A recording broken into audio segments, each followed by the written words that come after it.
kind of heat wave. So yeah, last year was ridiculous, but South Florida's feeling weird right now. Mm. We're live. Okay. All right, all right.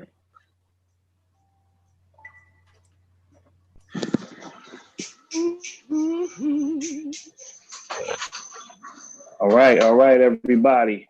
So just giving it a second. I know we're live. I just wanted to get us going. Welcome once again to another episode of The Bridge. My name is Chad Cherry. I am your host for the day. We are joined this week by Mr. James Howard himself. He's our producer, plus he's a commentator. We have Chef Irie, who is our wisdom of the group, dropping knowledge every time. And we have Mr. Moneywise, Rashad Henderson himself. We will also have two special guests tonight. As I give you the topic, I'll give you their name. We are talking about where do we go from here. This is part two. How does the dream carry on? Specifically tonight, we're going to talk about voter suppression and voter engagement. We're going to have some conversations about the new VP pick. We got a Black woman going into the VP. Let's get it. And we're going to bring in, I know, right?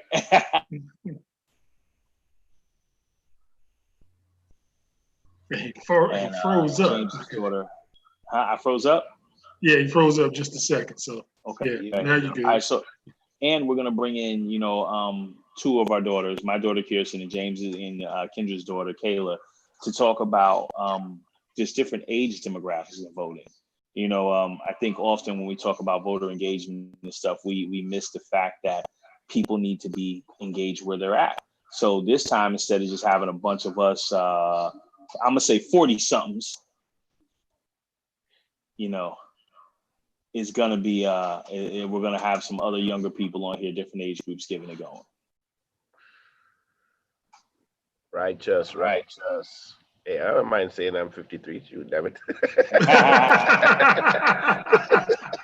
Hey, listen, Pepe. Comes with experience. Yeah. Fools don't really get old. I tell you that now.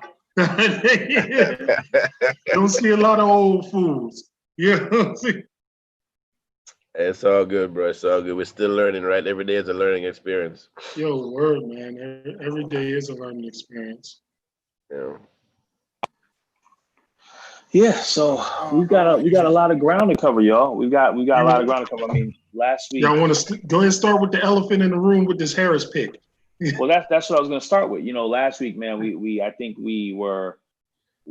talked a lot, and I think some of the conversation was a little bit because there's times when we can get very very amorphous, right? Like these are such large topics, and there's so many thought patterns in these large topics. Meaning, when I say thought patterns, I'm talking about like there's the philosophical standpoint, there's the practical standpoint, there's the ethical standpoint. There's so many things considered, we can get lost. So this week I think we're going to talk a little bit more about practical and what's going on. I think this week we're going to leave people with more stuff to go with. So with that preface being said, let's jump into, as Mr. Moneywise himself said so prevalently, the elephant in the room. Uncle Joe has brought us Kamala Harris, or is it Kamala or Kamala? Can somebody tell me? And I've met her. Like Kamala. I've met her, and it's Kamala. Yeah, okay. Kamala. So Kamala Harris. Now he had to pick from what? From two other amazing Black women, which was Stacey Abrams and Keisha Lance Bottoms. Susan Rice, also Susan Rice. Yeah. Susan Rice. And who else was he picking from, y'all? Who else was on the short list? I think he had almost all women, right? Yeah, there was another Black lady out west. Another Black lady. Bass, I think. Karen Bass, yeah. Karen Bass. And then, of course, Elizabeth and Gretchen. So Whitmer, Gretchen Whitmer, yeah. Gretchen. So, I don't know if this is popular or unpopular, but I would have been okay if he would have went with Elizabeth Warren as well. Mm-hmm. I would have been okay with Stacey Abrams, or Keisha Lance Bottoms. But I do think he made an excellent pick with Kamala. From what we know it takes to win, when people said he needed a Black woman running candidate, he hit the nail on the head, bro. To me. I mean, what do you guys? How are y'all feeling about this one? Anybody think he's just pandering, or do you think that this is like a smart move? I think people call this. They call this even before Joe Biden started running for president. People who were posturing and thinking who may be best. One person I know called it 3 years ago. Cat on MSNBC. He said he thought that would be the ticket if they actually got in the race. So I think I don't know about the whole pandering thing. The choices were the choices. I think they stood out, and I guess by process of elimination, I'm glad with it. I'm happy with the pick, for VP, and I think it's interesting. I guess across the board, we all have our favorites, I guess, and for different reasons. Some people don't like her, but I think regardless of whoever the pick was, I was going to be behind it, because I think that's what the country needs.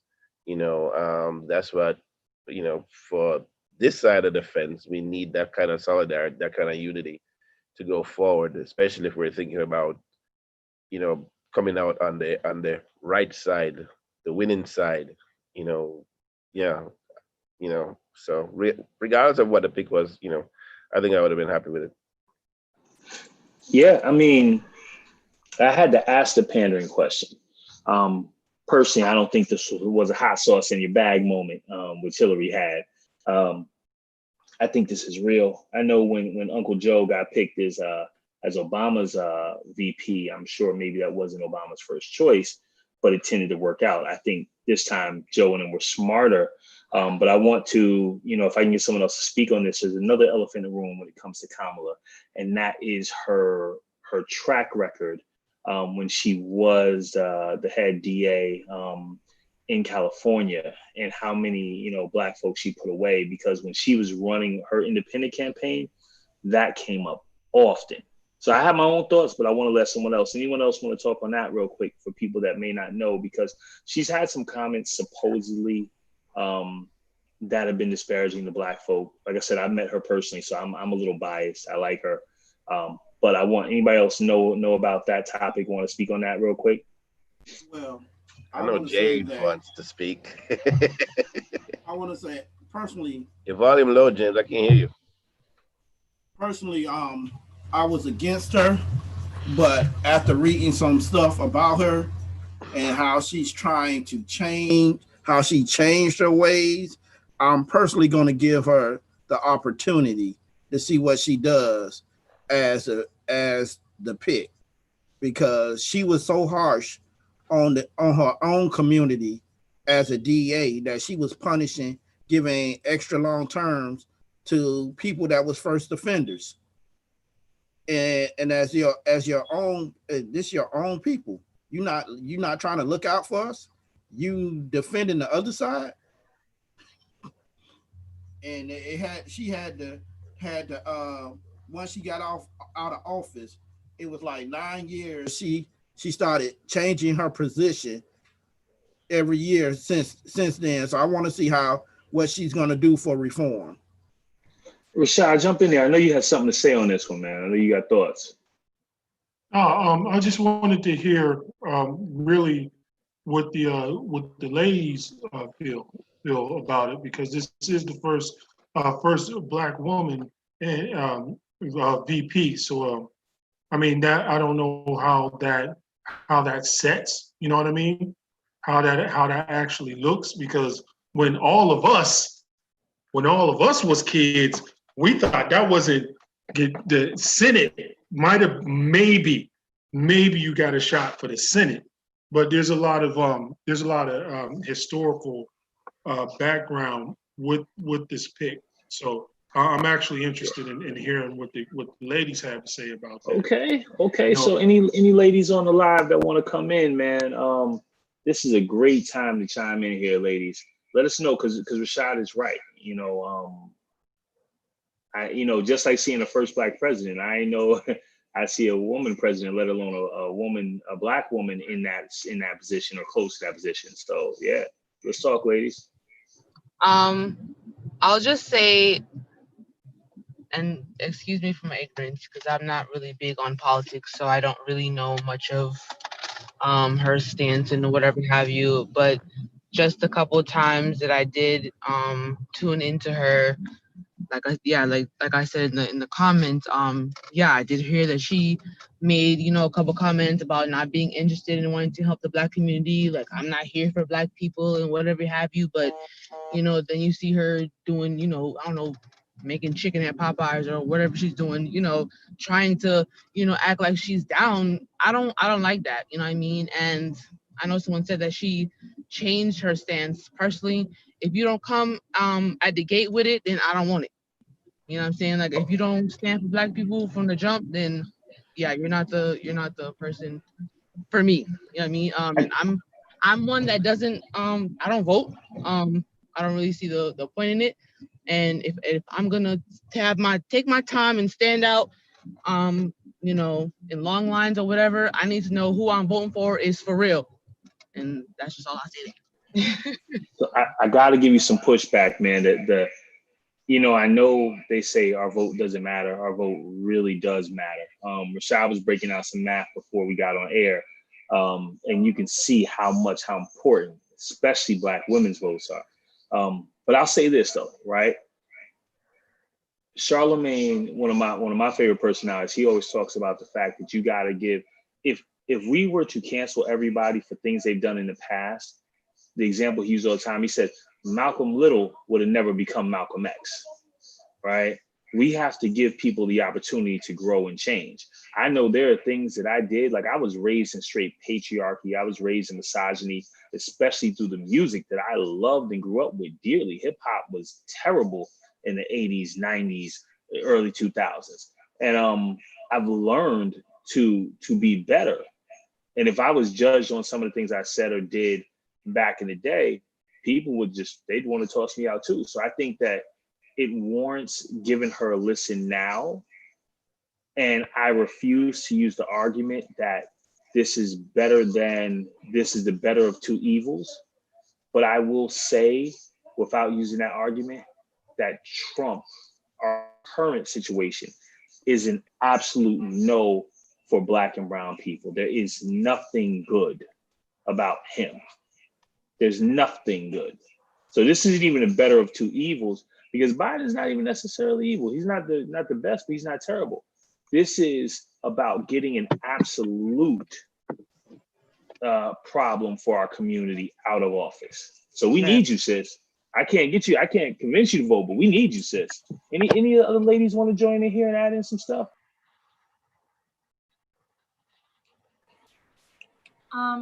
I don't know enough about her to judge her character, but just speaking on like representation, it's nice to see someone who looks like me in a position like that, where right now all we have is like bald white men. So it's nice to see that even if she's not for us, she looks like us. So maybe, that means that I or other people who look like me could get to that position. I'm gonna Great go ahead. Point. Who else? Say. Oh, Go ahead. Kayla, go ahead, Kayla. How you doing? Okay. I feel like as Black people, we settle. We settle a lot, and I think that we need to stop settling for less. So, prime example, we have another candidate that's white. Like, I was in the 4th grade when Obama was elected. Like, and for that being said, in the 4th grade, we treated it as a celebration. That was everything. But now we're in the same position again, where we have 2 candidates that are white. Like, it shouldn't be like that. And then we settle. We always settle for, they make promises and then like down the line, does it come through, or, stuff happens to our people, and then we settle with that. We're okay with that. And, I'm tired of settling for less. I want more. Like, that's it, period. More, that's it. So if she, I don't know much about her, but if she gives us more for our people, then I'm all for it. So I think, and Nikki, I think that was a part of your point, just come back to, is that we do settle. And Kayla, you're absolutely correct, right? I think that with Biden looking at the short list he had for VPs, I think this was his way of trying to literally say to Black people that I'm going to do more than just make you settle. Now, up until this point, he hasn't said much to us, and I'm not taking up for him because you know what? I agree with y'all. We do settle all the time. That is a part of our issue. Haven't gotten to is why we settle. I mean, if we're talking about a VP pick right now, Kayla, you just brought the smoke. That's the smoke. That's the real elephant in the room, Rashad. Why the hell is our VP have to be a Black woman? Why isn't that our presidential pick? Well, when Kamala dropped out, I was like, come on, man. I felt like she dropped out too early. Why isn't, you know what I'm saying? Sorry, jump in there. Yeah, I'm gonna jump in on that. So first, I think that I'm gonna say this. My 94-year-old grandmother is still voting. My 94-year-old grandmother is still voting. If your vote didn't count, if standing up, going to the polls didn't count, we'd all still be in chains. Let's just have it at that. I'm gonna put it straight. I'm gonna put it straight like that. If you believe your vote don't count, go ahead and put a noose around your neck and do that, because your vote does count. Whether you choose, I think there's a question as to what does it count towards. So you can choose to have your vote count for one party or another, or you can choose to not vote, and then you are voting for whatever you get. Right? So you got three options: whatever everybody else pick, or getting a shot at at pushing towards your folks. I think that Harris, I think it's unfortunate that she dropped out, but we as Black folks have a tendency to be harder on each other than we are on other people. You got to realize that a lot of when they dropped out, her as well as Booker, it wasn't that they didn't have the gusto or the willpower to continue. They didn't have the money. They were flat out. They didn't have the money, right? So then, not only did they not have the money, but we had Black folks in the media throwing smut. You know what I'm saying? So that's an issue in and of itself. You can't, yes, her record is a record. She may have did a lot of or enforced a lot of codes that may not have helped us. But when you make a mistake and you work to correct that mistake, it may when you in a system and you know it's not working, and you say, look, I know this isn't working and I know why it's not working. Hey, I'm going to listen to you. You know what I'm saying? Big facts.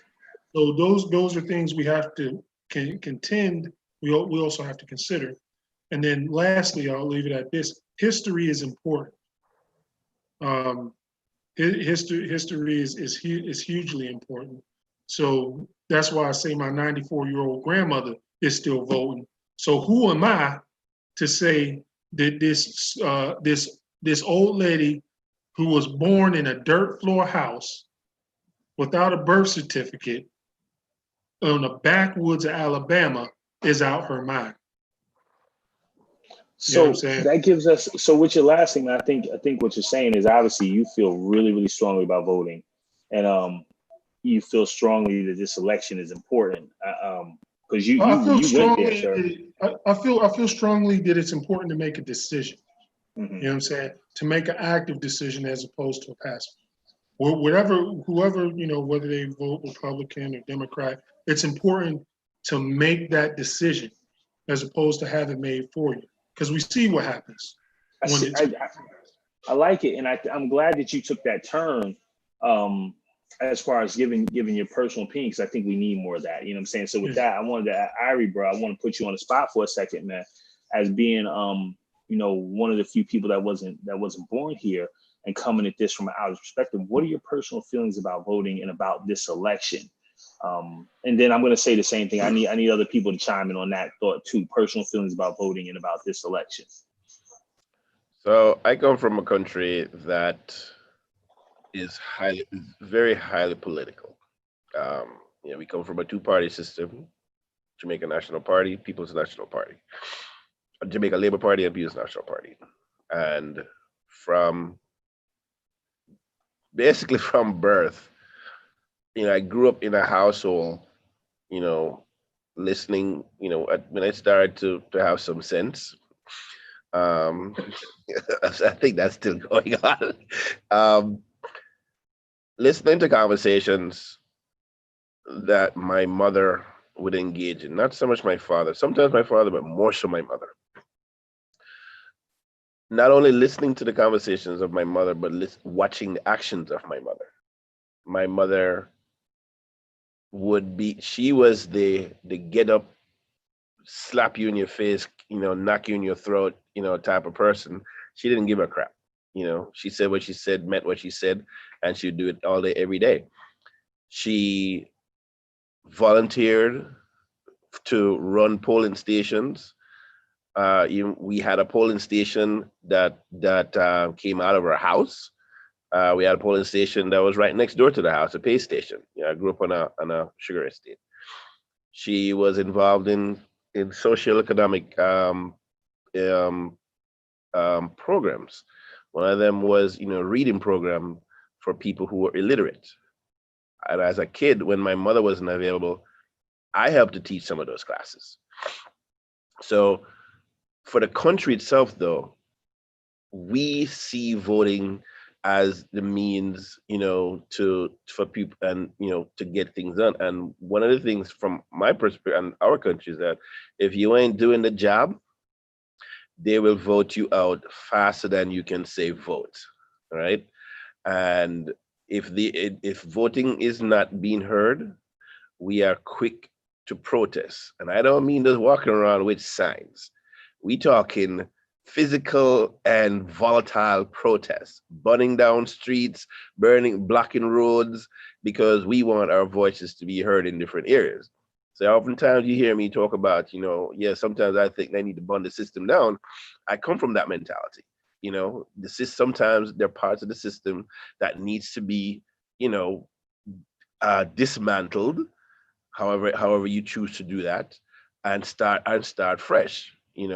So I come to this country, and it's amazing to me, the apathy that goes to voting, and why I see people say, okay, the same thing. My vote is not going to count. My vote is not going to count. And you see time and time and time and time again instances. You've seen it recently in I think in the 2016 election, I think, where a seat was decided by one vote. One vote. Can you imagine if that was the vote you sent in? Okay. And so, yes, I'm a big and strong proponent of voting. But I'm also that much bigger of a proponent for it now that I'm here in this country and I start to understand, especially for Black people, understanding what this country went through to get to this point. And as much progress that Black people have made, and I have to separate them, Black people and this country have made.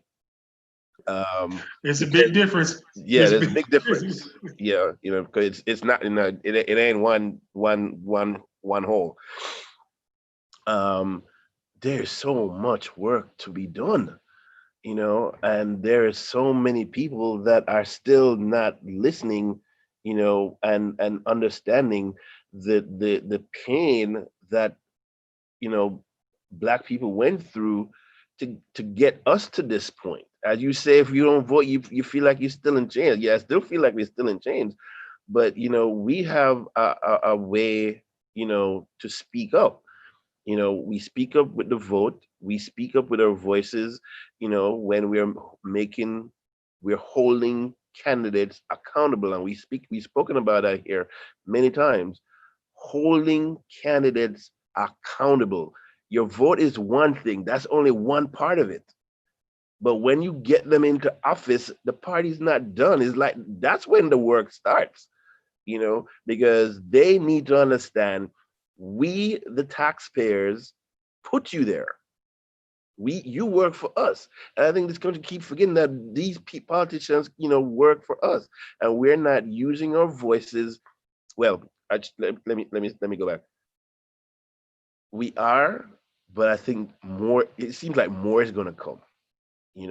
Where we're becoming more verbose, more vocal, um, and the points are becoming localized and centralized. Very specific. In our needs. And I think it's not by chance or accident that when we said we would like to have, a VP candidate be out of your choices, if you say you're going to be a woman, for it to be a black woman, and you had more representation from the black women in the list of choices. So whether it makes you warm and fuzzy that it was Kamala, or it just okay because you're a Democrat or what have you, the fact is, whoever it was going to be, and whatever you choose to do and how you choose to make your decision, vote, because it is important. And as an immigrant, I come to this country, and we are able to benefit from the things that have been fought for in this country, because if not, I could not have become a citizen, for one. And not if I wasn't a citizen, I wouldn't be able to vote. you know and so that's where I stand on it. Vote. So If you have the ability to register and vote and to be registered, that's cool, but then utilize that privilege, to go to the polls, whether you mail it in, carry a pigeon, Pony Express, you know get it in, because it seems like we might have to reinstitute, the Pony Express system, because, this crap that's going on with the postal service is well, madness.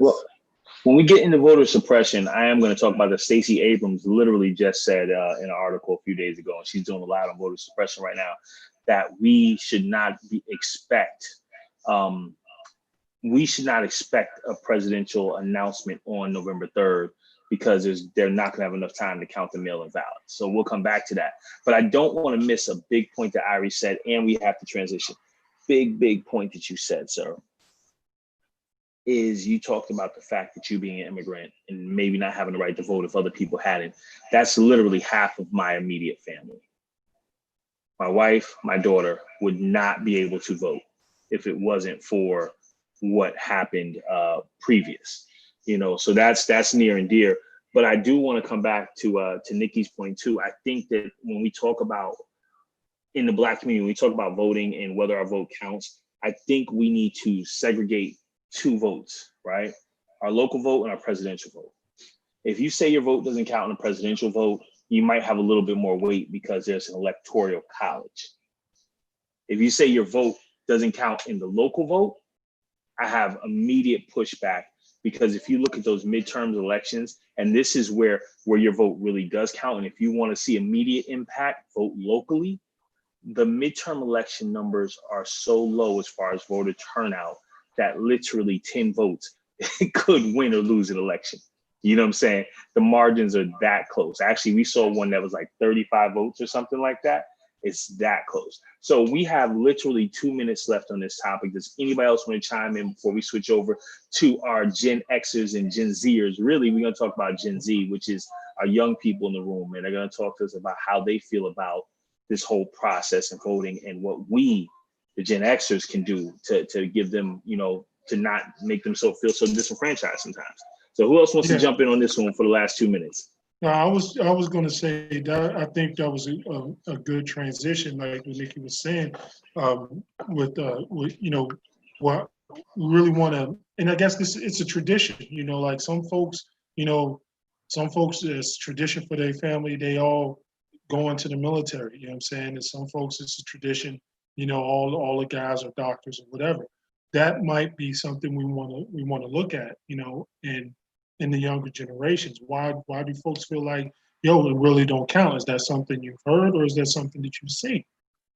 So hold that thought, brother, because that's amazing for this next topic, right? But I want to see if anybody else want to comment on this last one before we go. We talk about Kamala, but I think we're really getting into our personal feelings about voting. Anybody else want to jump in lastly? I'll let Rashad run and we can transition to the Gen Zers because I know they got stuff to say. That's in my piece. All right, that's a going once. That's a going twice. We getting out of here gone. With that being said, yo, Gen Zers, man, welcome to the building. And let me correct something that I didn't do earlier. Nikki, welcome back to the podcast. You've been on the show, been an awesome contributor many, many times. You're like a regular additional commentator in sports. I don't know what they would call that, a guest commentator, but you'll be in the building. Thank you for being here.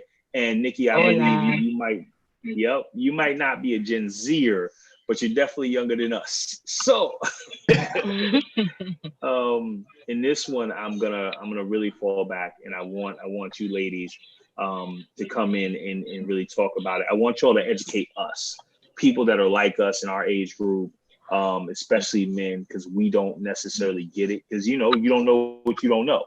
And this is a barbershop talk, ladies. So what that means is go, right? Like, I'm going to mute myself and I'm going to give y'all some free reign. And fellas, if we can let the women really flush out their ideas, unless we have something important to say, let's not interrupt them. Let's give them some solid time to really flush out their ideas and how they feel about this. Yeah. So does anybody want to take the helm? Or do you want me to call someone? I'm going to transition. So I'm gonna call my. Okay, so listen. Now I know all of y'all ain't that quiet. Ain't no way. ain't no way. Now, come on. Ain't no way. So listen, ladies. This is. I'm gonna give you the exact title of this one, right? And that may help. Yes. Hold on one second. I'm getting. Okay. So what we've got is politics and voting rights from the view of Gen X and Gen Z. So politics and voting rights. What that covers is, honestly, how do you feel about politics right now? And what do you feel about voting rights? And those are two similar issues, but they're two different ones. Like I said, I've said enough. So let's start with, if we could, Kayla, do you mind breaking the silence? And then ladies, y'all, like I said, y'all educate us this time, because we don't understand it from your perspective. Like what I've read about, and it's so funny, back then it was illegal for Black people to read. And to think about that, even though it's so minor, it was illegal, against the law, for us to read. So the fact that we use reading every day as an everyday lifestyle, we use it for everything. So with that being said, like, right now with politics, it's confusing. It's confusing to figure out what's fact and what's fiction, what's the truth and what's made up, what's opinion and what's the statistics. It's hard to differentiate the two because social media plays a big part in that as well. Our president basically uses Twitter to give out politics, to give out information to the public, and it's hard to differentiate what to believe, what not to believe, especially on the news, what's true, what's not true. So I think that's a struggle with our generation. Also, we're not taught about politics. In high school, I took economics, but I wasn't taught economics. I was taught to pass a test. That's it.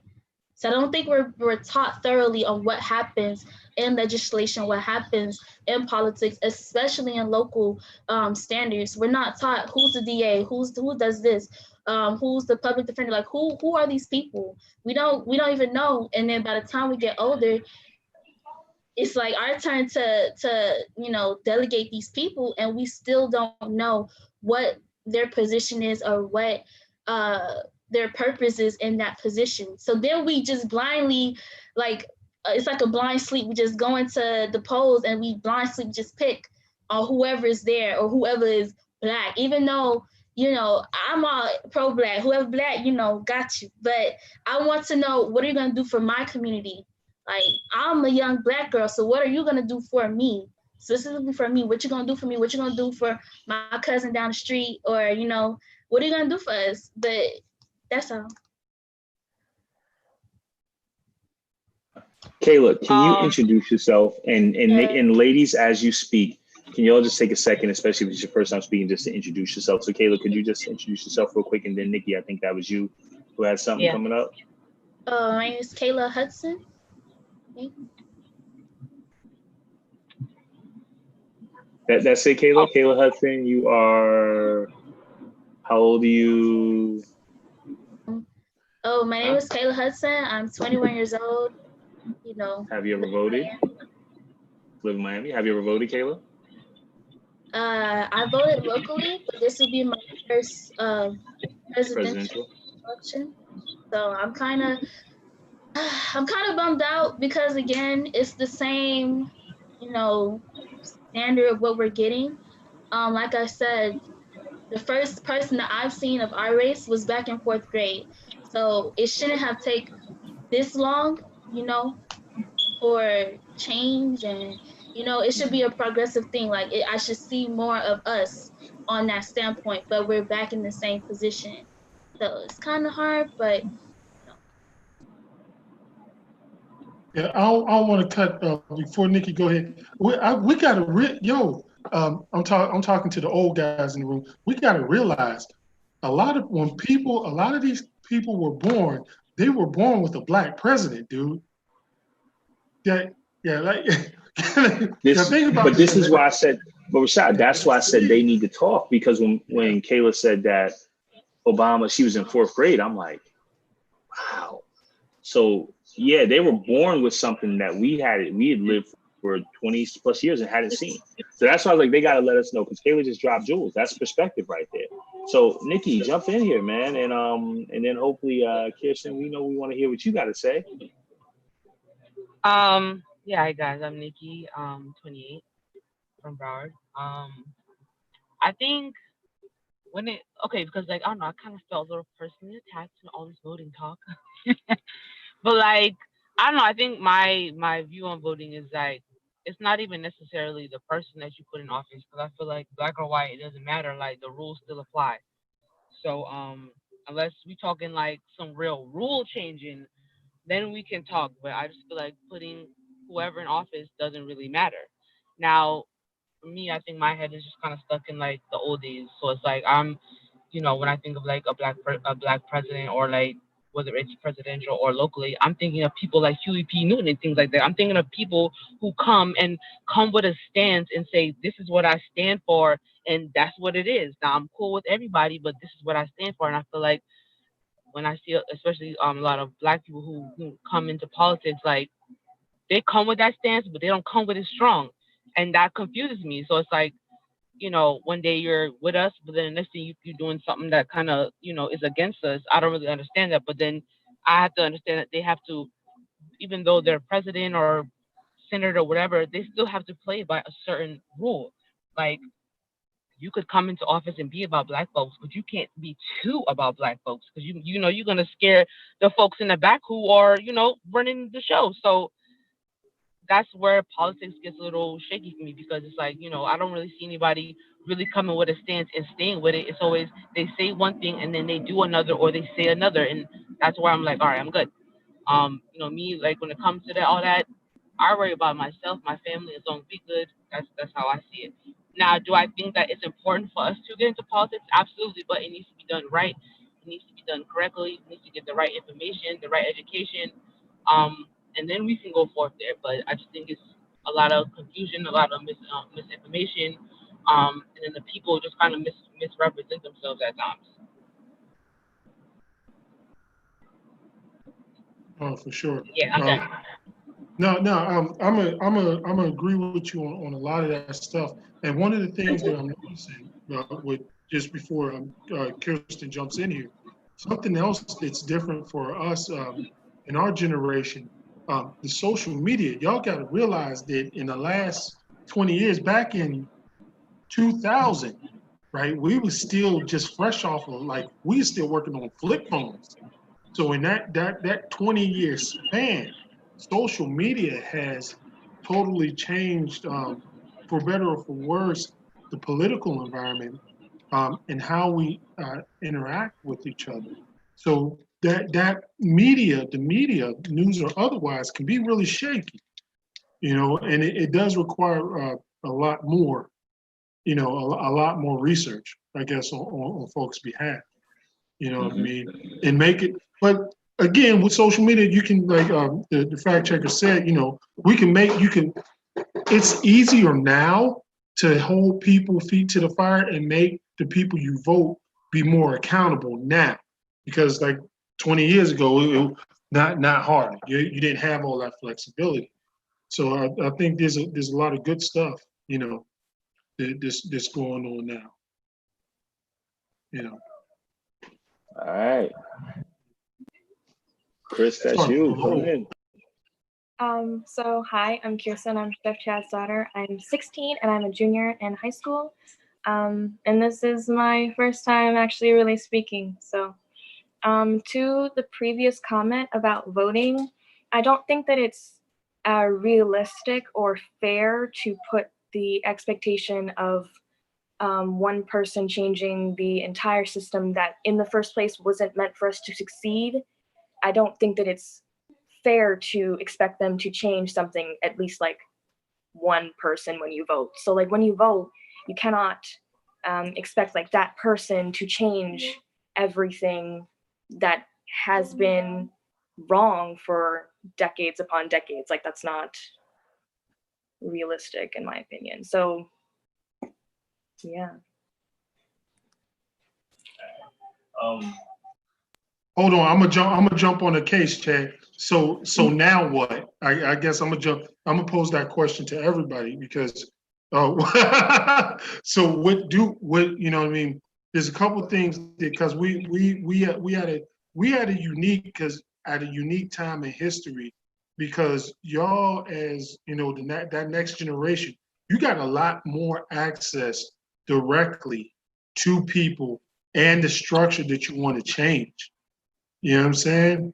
Like for real. I mean, just look at the Black Lives Matter. Look at the riots. Look at Black Lives Matter on the NBA right now. This would have never happened. Yeah. So what you're saying is they have the power. So I agree with you. So now what? Yeah. What do we do with this now? Yeah, it's on y'all. And I think that's what Biden was saying. All right, look, y'all got me in office, or you got me to this point. I'm going to meet you and I'm going to recognize the effort that y'all put in, you know what I'm saying, by selecting this person or whoever you chose by the best choice. But now, I can't do nothing else unless I'm in office.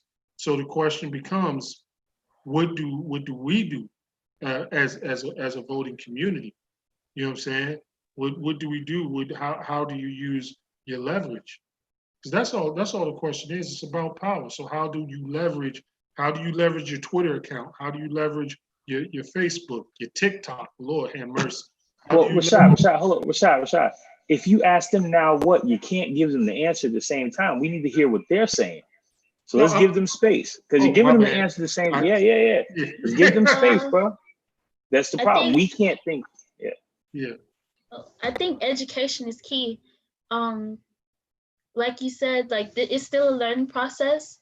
So I think first and foremost, we're putting information out there, but we're not giving the information to our people first.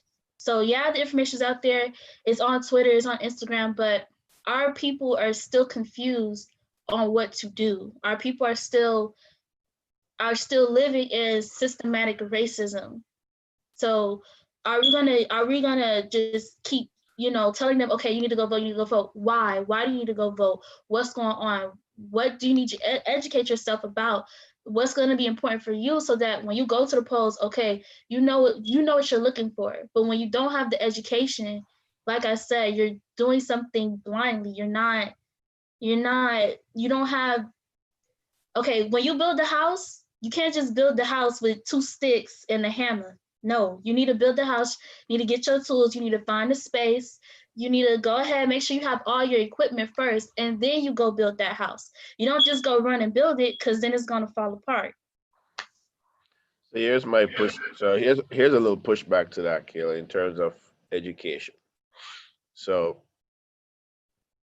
ever since I've been voting, in this country, especially within the last 10, 10, 15 years, everybody's always saying you need to educate yourself about the issues, whatever that's been whatever is being circulated either through conversation or social media or what have you.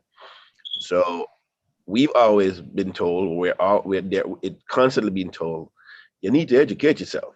You need to go out and find out what the issues are and educate yourself on the issues. Educate yourself on the candidates. Educate whatever, because the information is there. So you need to go out and find the information. And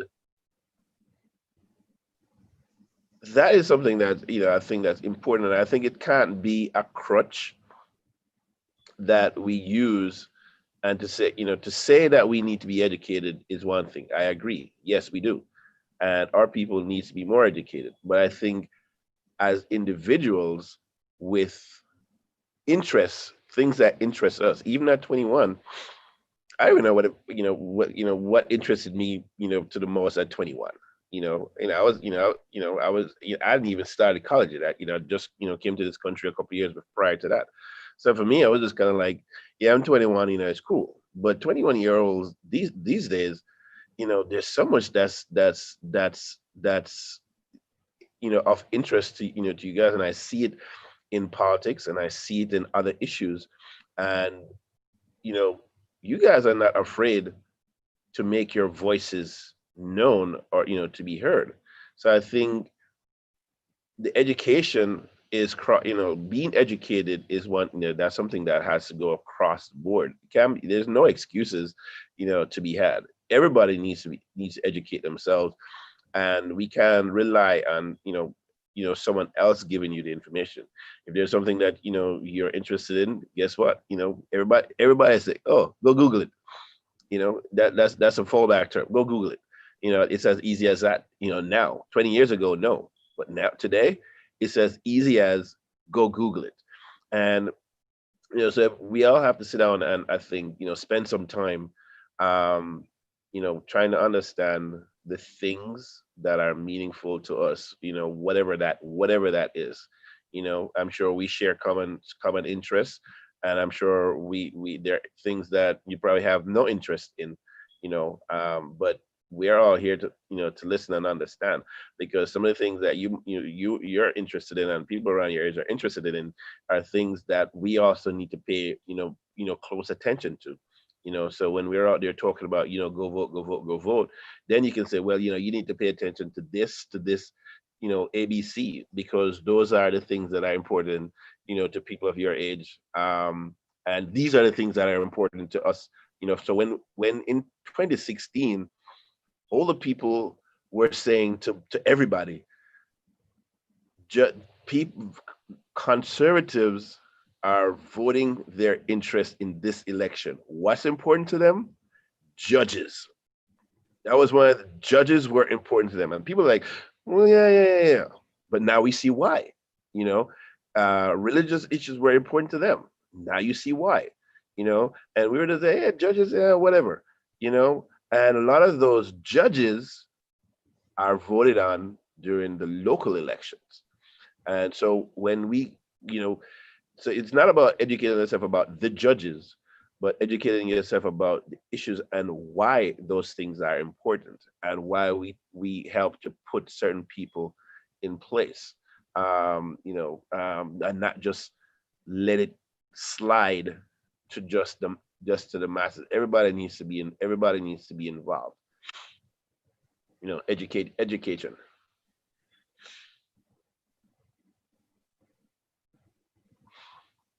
Well, everybody just got silent. What's up? Um,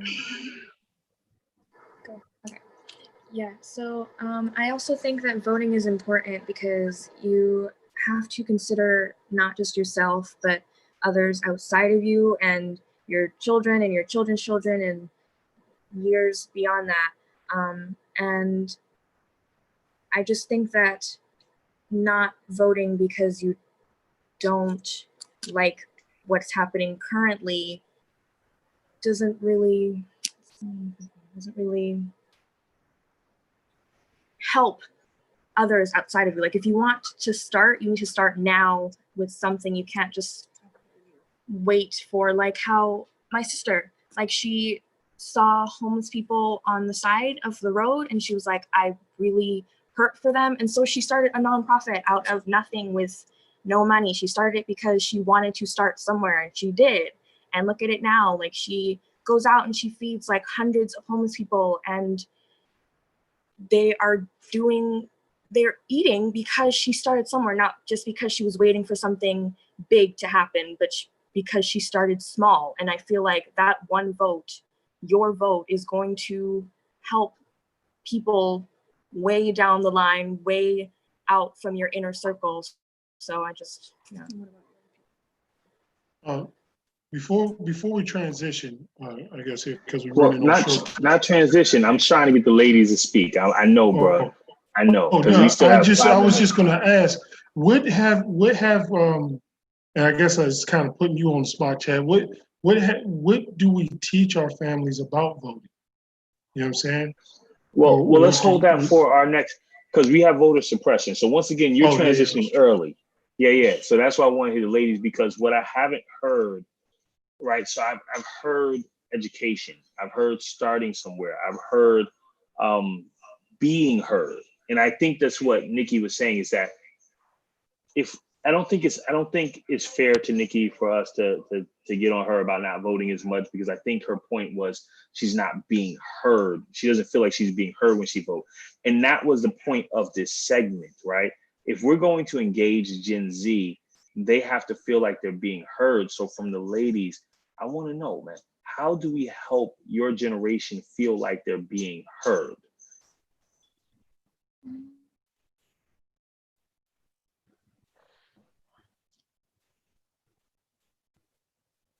I'll speak at once now. I think it starts with change with our families. Like you said, like if we're, as a family, if we're gonna vote, we're all gonna vote. So if you have a family that's down the street, okay, get them to vote too. If you have, like, you start with the inner circle first and work your way out, so that it's a trickle effect. Then it becomes a bigger thing. Then you do your church or your local event. Okay, y'all, we all gonna go and we're gonna vote. We're all gonna go ahead, gonna sit down, we're gonna figure out what's this, what's that, and we're gonna go ahead and, like I said, educate ourselves. But it takes that initiative.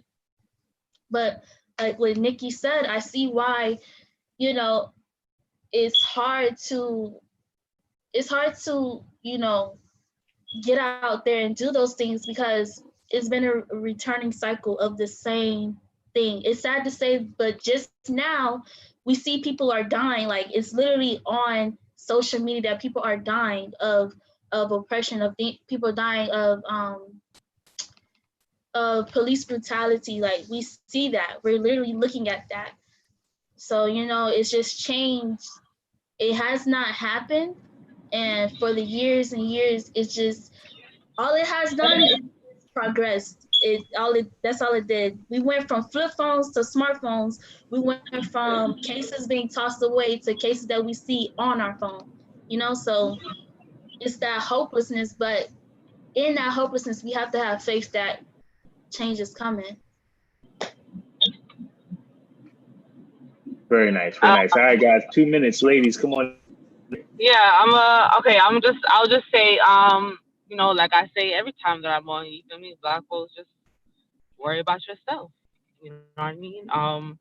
Just like the point that I don't remember her name, Love, who said her sister started a nonprofit. Yeah, she saw a problem, she went and did it, and now she has an organization, and she's feeding the community. Now she didn't need no political or no nothing to do none of that.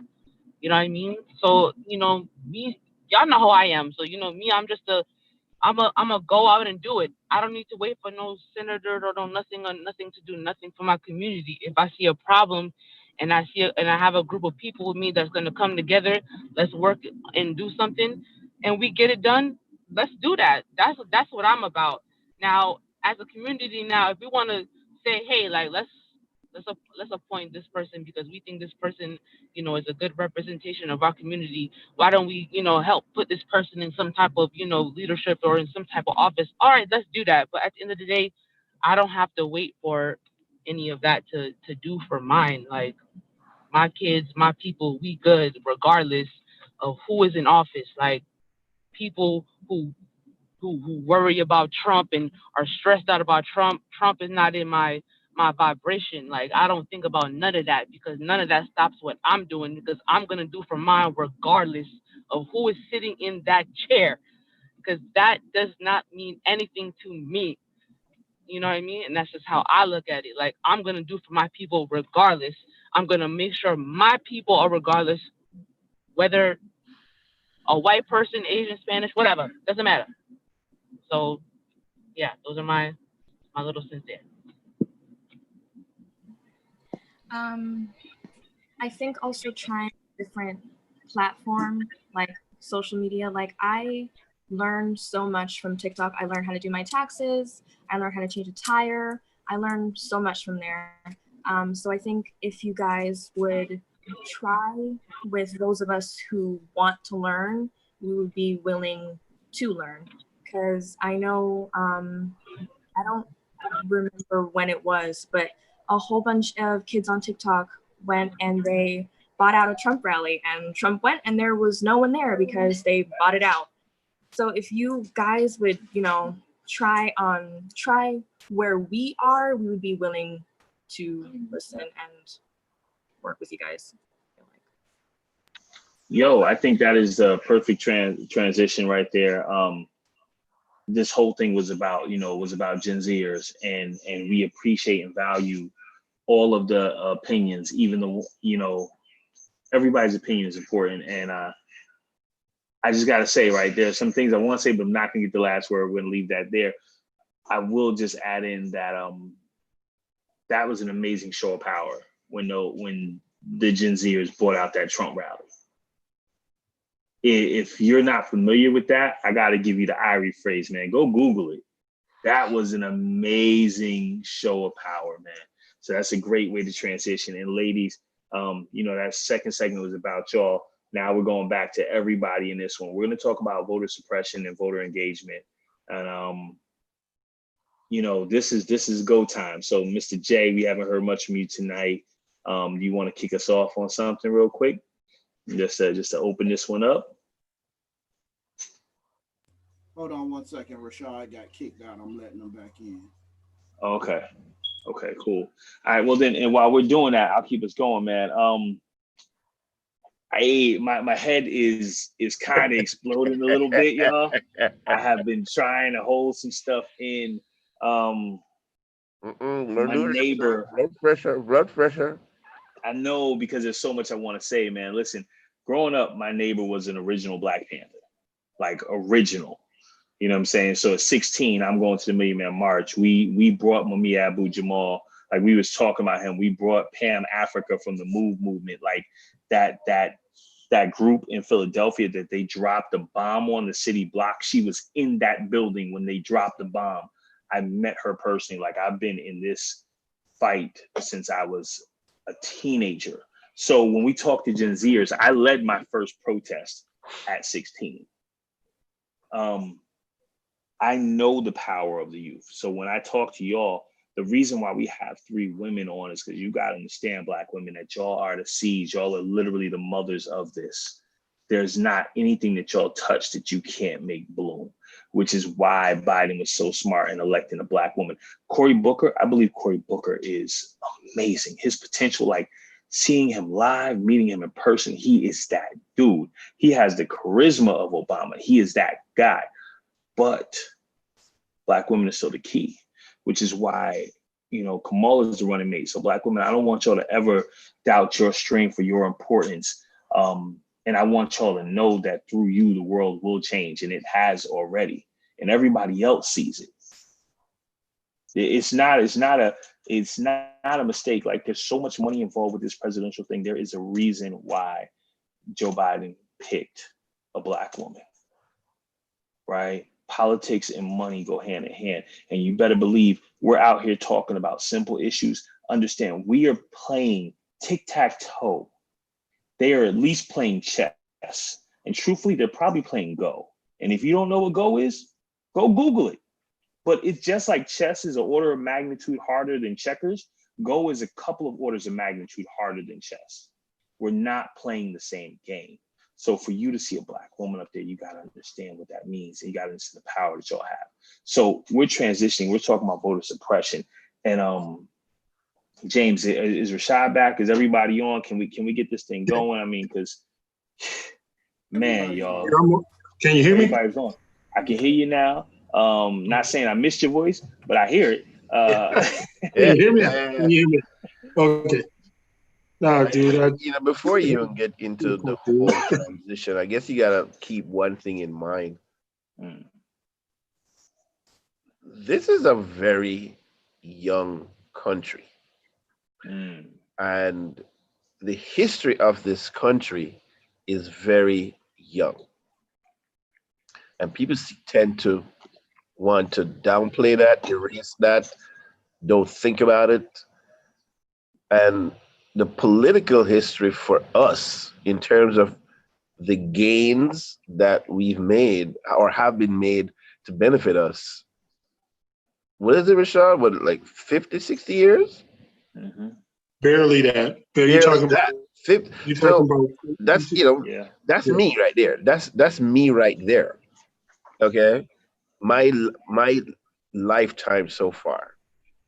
And when I look at that, you realize that things have changed, but they still remain the same. And a lot of the things that happened in the past it just seems that they are destined to repeat themselves. So, and in short periods of time, and I think as we talk about, all the voter suppression and everything that's going on now, that hasn't changed for us in 50 years, and it hasn't changed before, but especially the last 50 years, it hasn't changed for us at all. Well, let's take it on what Irie just said, and we can dive into voter suppression on that, because as you said, in the last 50 years, the gains that we have been made, I can say in the last 5 years, some of them, a majority of them, have been erased. That they have done moves, political moves, and changed laws to erase the gains that were made for us to revert back to where they can do the suppression. And I believe what it was, 2013, the Supreme Court voted down changed some laws to begin states to start the suppression acts that they do. Mm-hmm. Go ahead. So with that being said, Rashad, man, you had left us with you were starting to transition a little early. That's why I paused you. Bring those points back in, man. You're talking about family, but you always bring the historical context too. So give us a little bit of both, man. As like Irie was saying, dude, we only talk. That's why I say I always end my conversations with, it's a great time to be a Black man, because it's a great time to be Black in general. We're really only the generation after us is the first generation to not really know slavery, so to speak, directly, or have a taste, and I'm gonna just say a taste of true freedom. Because like Irie was saying, that's the Voting Rights Act was pretty much within his lifetime. I was born in 1980. My mother was born in 56. My grandmother was born in 26. So if my grandmother was born in 26, there's only a 60-year difference between the time my grandmother was born and slavery. So my grandmother being alive, she's only one generation, two generations outside of slavery. So we have to understand that from that point, right? It took about 4 generations to see a black president.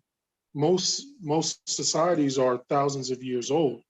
So we're really at the beginning stages of this. It's a long haul, but um, the Constitution and everything was meant for this. That's why we have voting rights. We have to use them. That's why we got um, people where we need to hold their feet to the fire if we put them in office. So it's a good time.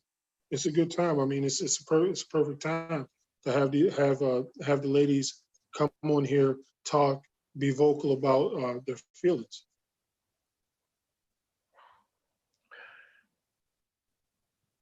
Yeah, definitely a good time.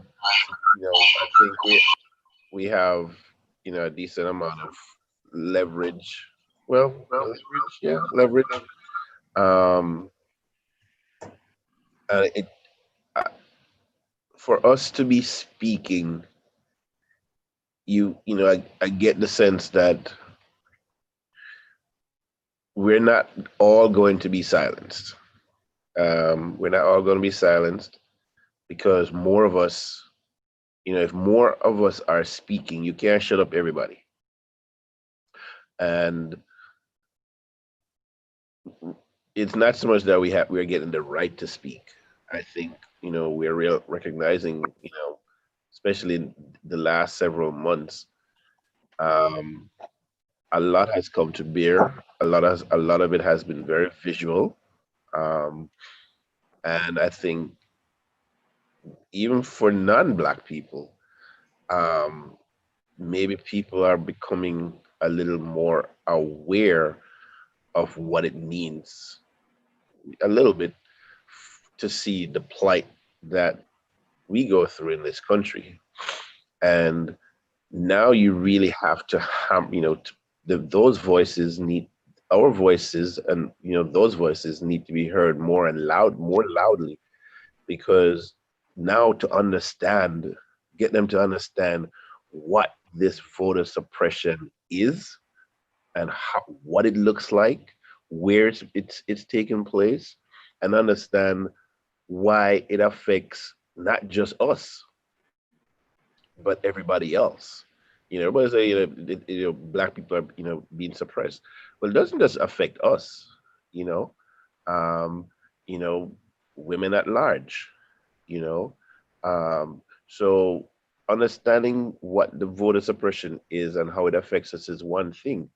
Um, but to get everybody to understand, especially from a voting perspective, um, why it's so important and why we need to fight to maintain and regain some of the things that have especially the regain part. When they gutted that Voting Rights Act, that was just insane. Everybody's like, what the hell is the Supreme Court thinking?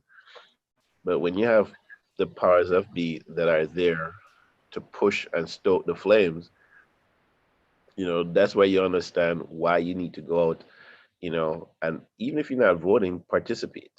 You know, participate in forums, participate in town halls, participate in forums, and like this, where your voices is being heard, your opinions are being heard, your ideas your ideas are being heard.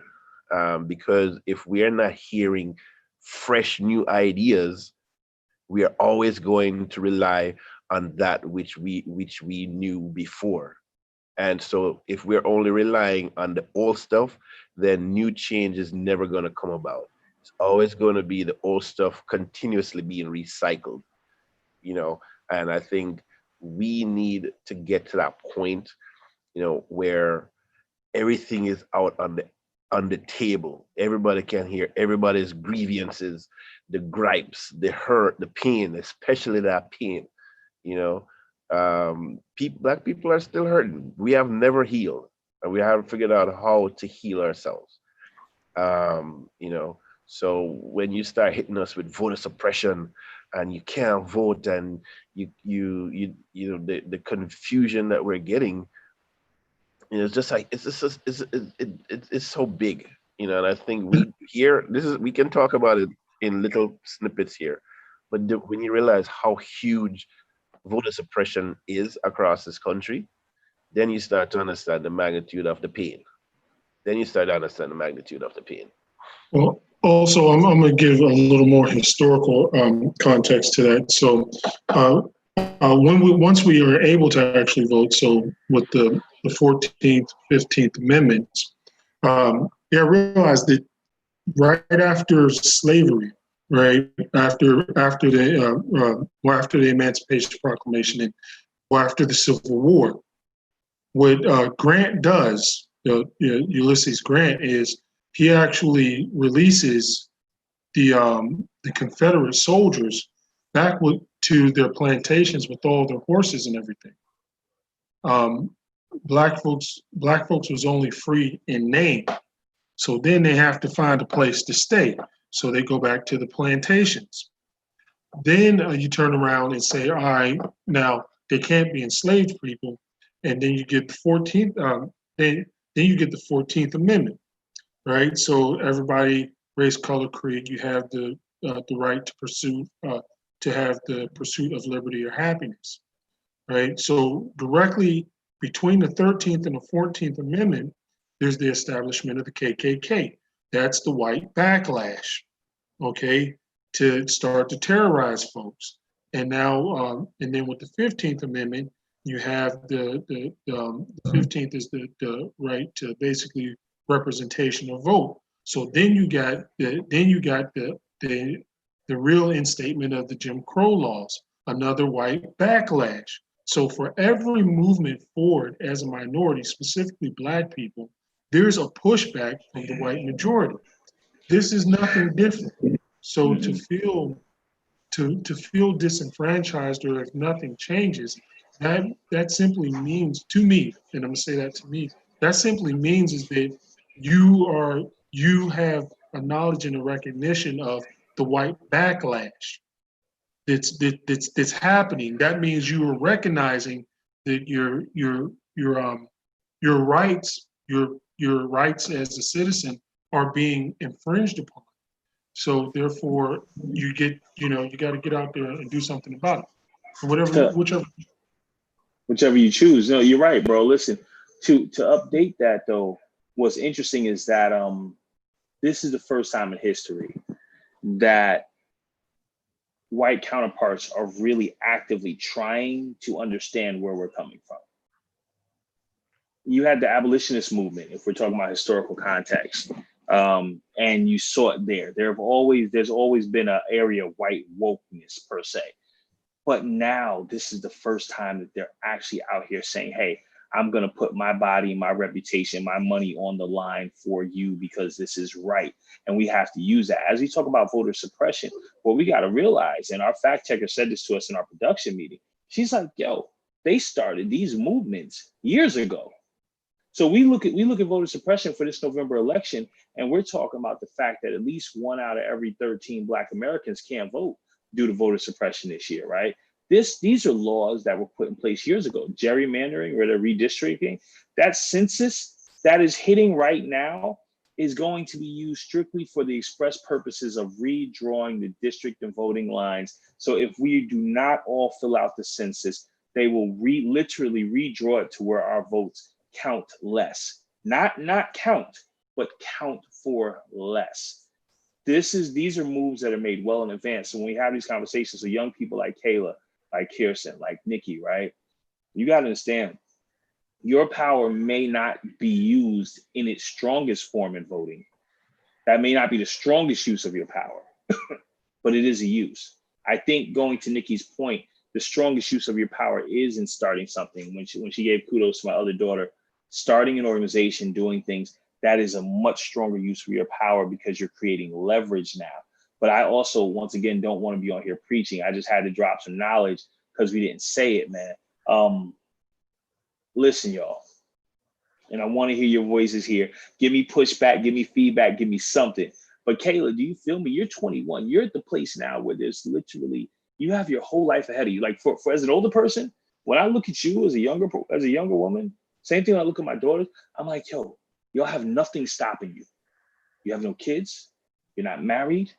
You don't really, you know what I'm saying? You literally can change the world. And so that's why when we ask for your opinion, like we really, really want it because we see so much potential and hope in y'all that we don't always feel that we have because as older people, like, yo, there's certain moves we just don't feel like we can make anymore. So jump in here, Kayla, as someone who's got the rest of her life and can literally do whatever. You could start a movement tomorrow that changes this race if you really wanted to. How you feeling? Well, I think it's just getting out of the mentality of getting negative feedback. I think that's a big struggle with a lot of people. Starting off and starting to do stuff. It's just the negativity towards that. And then the support. Sometimes a lot of people would not get the support that they need or that they're seeking for. But you're right. I think that a lot of times it just takes that push. It just takes that leap of faith to get things moving, to get things started. Um, but I feel like even on 21, history repeats itself. I see history repeating itself over and time again. I will look up stuff on YouTube and watch stuff, and I'm like, it's the same thing, but it's just switched up. Like that's all that's been going on. So it's just trying to push back those negative thoughts and try to push back those negative opinions and comments and move forward. Come on with it, Mr. J or Kirsten or anybody. Now, just to agree with Kayla, and just like to I guess to bolster what I was saying, the new ideas, and people bringing forth new ideas is what's going to help hopefully break some of the cycles. It won't break all the cycles, but it will benefit, changes, incrementally, little as we go, because this is not just about voter suppression and everything, but the systemic ideas that have been in place in this country, systemic racism, systemic poverty, anything that you can attach to that, and those things have been embedded in this country, and a lot of the powers that be, they like it the way it is because it's to their benefit. And new ideas from new people that see it differently is one. But we also need to make sure that we're supporting those people in a big way to support those ideas, especially if we know that it benefits us too. So it's kind of to be out there, you're just talking your mouth off. Hey, I got new ideas. Hey, all right. If these are great ideas, we need to support these people. Support that cause, support that movement, whatever that movement is. So whether you're 21, 41, 61, if you're 71 and you say you have no room to appreciate new ideas, then okay, give up your voting, just give up your voting rights card, sit down, retire, and just chill. Okay, because even if you're at 80 and you can get a high school diploma, a regular diploma, a bachelor's, a master's at 80, you can do any bloody thing you want. You can do any bloody thing you want at any age. You should be open to new ideas till you close your eyes and God said, come home. And that means politics and everything across the board. Facts, love it, man. Yo, there's so much happening right now. Kristen wants to say something. Um, Did you raise your hand? She's in church. Yeah, so I think that voter suppression also starts in schools. Like, there is no reason that there isn't a class that teaches us about voting. Like, the most that I learned about voting was the Electoral College, which I remember nothing of. Like, that's still confusing to me. There should be a class. Like, I shouldn't graduate and still be confused on how to vote and the process of voting. I think that that is really important for us to know about. So, in terms of class and class structure, Kirsten, is civics not a big thing anymore at all, or what's the deal with that? We don't really learn about, well, in my civics classes, we don't really learn about anything modern. Like, we learn about more history past. Like, I need to know about what's happening now and how to do things now, not how we did things, if that makes sense. Well, I think, I'm sorry, I think it's that how history, it's important to understand what happened prior to, especially, but I think it may be, and you correct me if I'm wrong, because you're the one taking the class, is it that the teacher's not relating, you know what I'm saying? They're not saying, they're saying like, all right, look, 1776, Declaration of Independence, blah, blah, blah, yada, yada, yada, or are they not connecting the dots? Because that's a good teacher. You know what I mean? So is it a little bit of both, or? I can wholeheartedly say that I've never had engaging history teacher. Like, they are just very boring. They stick to the book. They don't connect the dots. They don't try to relate to us. They just give us the information, and this is what you should learn. This is who the president was in whatever year that was. Like, they teach you to pass the test. Like, take your exam at the end, and that's it. So once you pass, that's you don't need to. That's a Let problem. me say this. We've been, go ahead, Jay. Let me say this, because that's why Kayla's my daughter, because she get in trouble when she was in school, spot with me.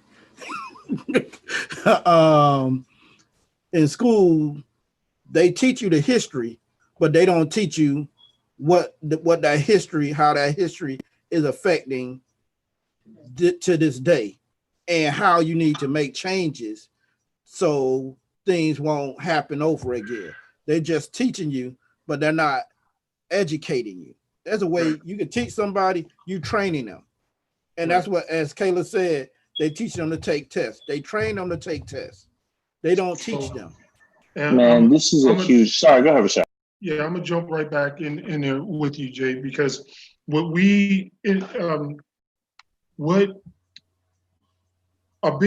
a big problem with our system or history is that it's so mired in racism. Okay, it's really hard to teach a group of people about the 16 or 1700s, 1800s, and basically completely skip over slavery, right? It's difficult to compartmentalize it and be able to actually educate somebody without telling them the true history. So our history as our education system has been bleached and whitewashed oftentimes.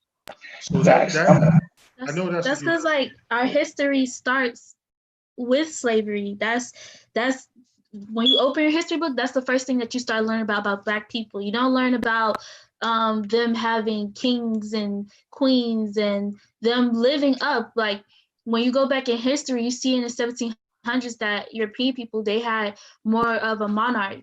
But what about us? You learn about slavery. That's the first thing that you learn about our people. So that's just it just trickles down the line about That's called us. indoctrination. But No, that's called.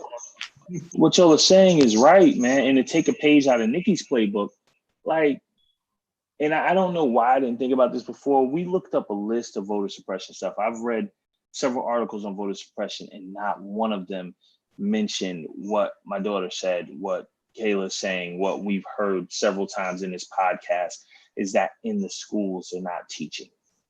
We had participation in government my senior year in high school, and it taught us a little about the electoral college and about the electoral process. But all the rest of the stuff we had to learn on our own. Why are we waiting for people to potentially go to college and go into politics or poli sci to really understand this? And like I was saying, taking a page out of Nikki's playbook, why aren't we teaching our youth, right, about politics and how this works? Because I think that what the young people on this podcast have said is so dead on that it resonated so heavy with me. The fact that they're not learning in school is probably the most insidious form of voter suppression ever. And it doesn't just impact Black kids, it's impacting white kids as well. It impacts everybody. But that can't be, you can't tell me in this country that not being in the curriculum is a mistake. That's not an oversight. They didn't overlook that. That's intentional. You know what I'm saying? It's intentional. It's intentional. That shit is glaring, right? That's glaring. That's an atrocity, man. So I think we gotta attack that, because that's something we can attack. And that's exactly the reason why we're in the situation, the predicament that we're in. The intentionality of erasing, a big part of our history, in terms of what you see, the quote unquote ignorance of the understanding of all of that from people that don't look like us, because it was done to benefit not us. It was done, not for our benefit. Okay. And to continue to not make it a thing that's important, is going to be the country's downfall, continuous downfall. Because if you just want to slide over it and where you have people, well, why do we need to talk about it? It was 400 years ago. Well, and okay, other people speak about their atrocities still, and it's not only it is relevant, but it is part of of um of how things are done. Laws are created around a lot of these things. So why are we, the group of people, held to the fact that our history, or a big part of our history, should be so whitewashed? If we're not, if this country is not ready to discuss this stuff all the time, and come to conclusions, come to agreeable conclusions, come to understand and say, yes, we understand, okay, we're getting it, because until you get to that point, we're always going to be back here every year, whether it's an election year or not. um we had the change. So changes, you got to go back to teaching stuff in schools. If you're not teaching them in schools, then yes, Chad, every individual, if you have a new generation that's coming up, we have to teach them what we know. Okay, we may only know what we know, but what we know is what they need to know. Okay, they need to know what you know. Okay, they have to know what you know. So you 2 years old. Yeah, I see 2 and 3 year olds reading newspapers. Okay, they're reading books. They're reading books. So why can't they be reading, newspapers, or understanding, history at 2 or 3, 4, 5 years old? People say, oh, they're Mm-hmm. only a kid. Well, kids are sponges. Okay, you walk around the house and you talk some crazy stuff. I guarantee you, in 5 minutes, that kid is repeating everything you just said. So if you're going around and sort of Guaranteed. subliminally say, hey, this is the 30, they will pick it, they will understand it, and then you get to the point where you're actually formally saying or teaching it to them. When they get to high school and all that good stuff, Mhm.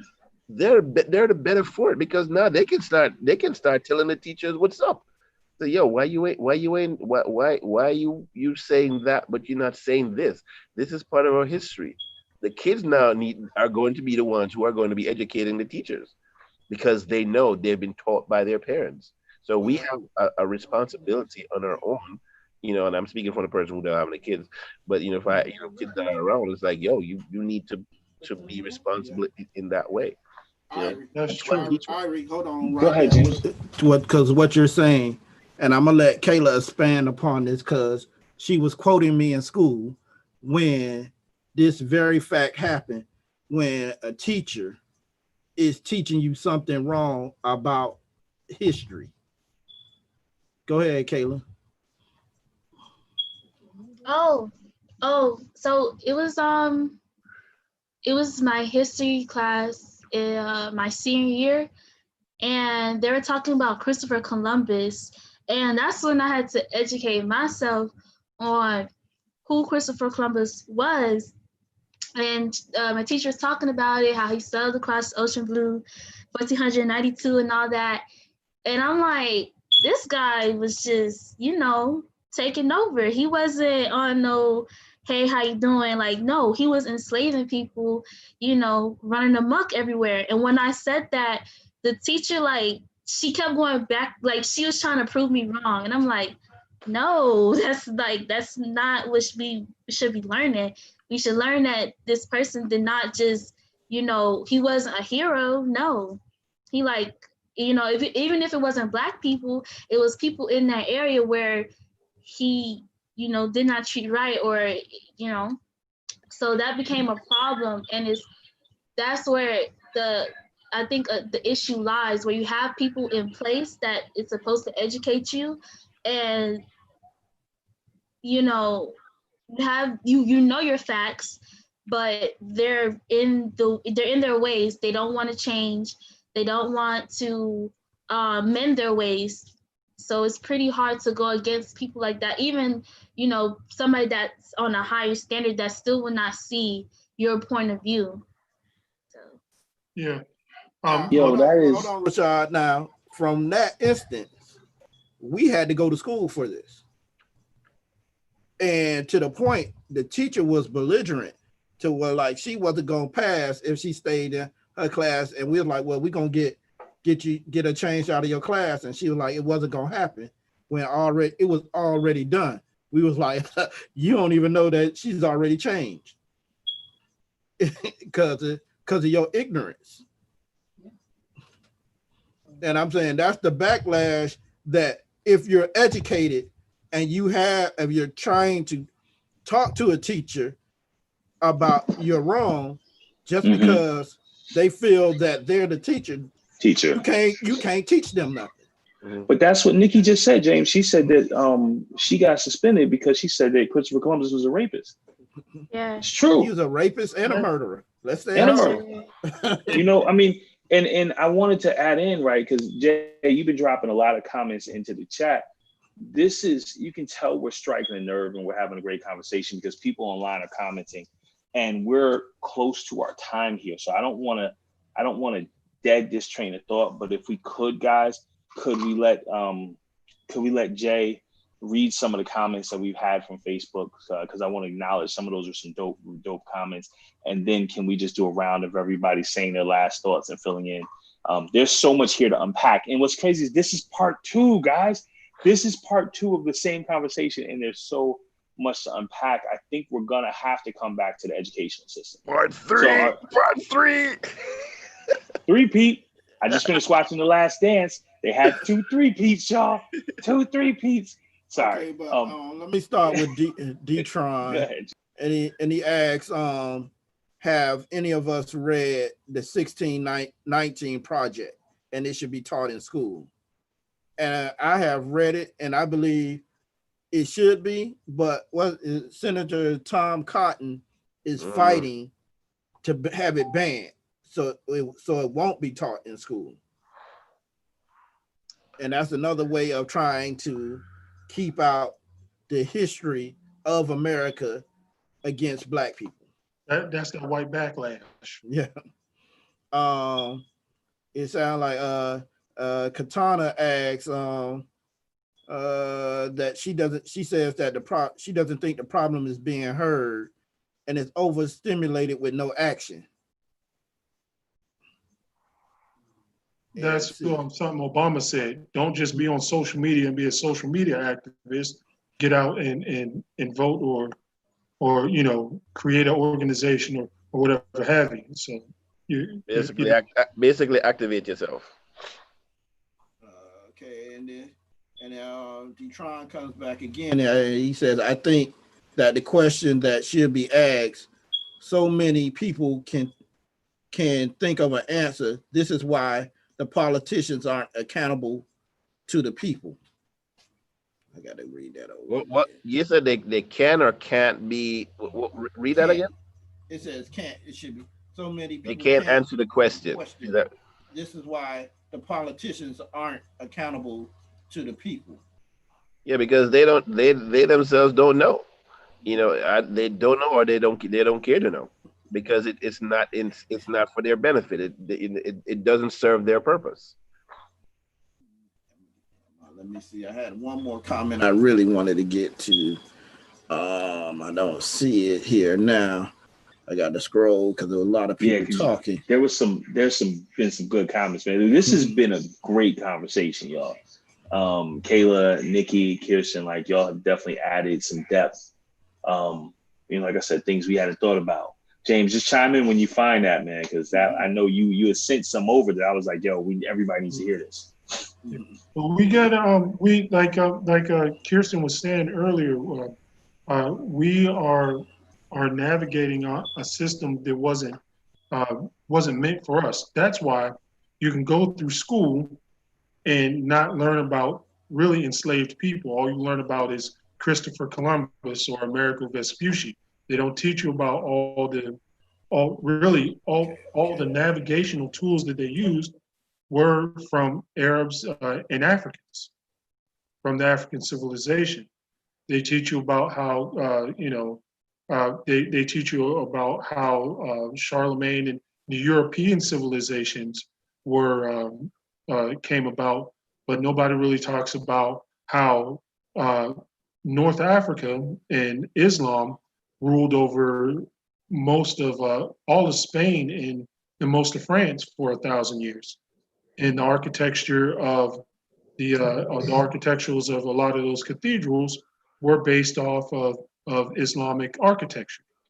So you miss a lot of that, but that doesn't discount the fact that we as families have to teach our children about that. So whether that's about the reason, whether that's about going out and vote or being civic minded. Okay, hold on, Rashad. Detron asks, what do we want from politicians that we cannot provide for ourselves?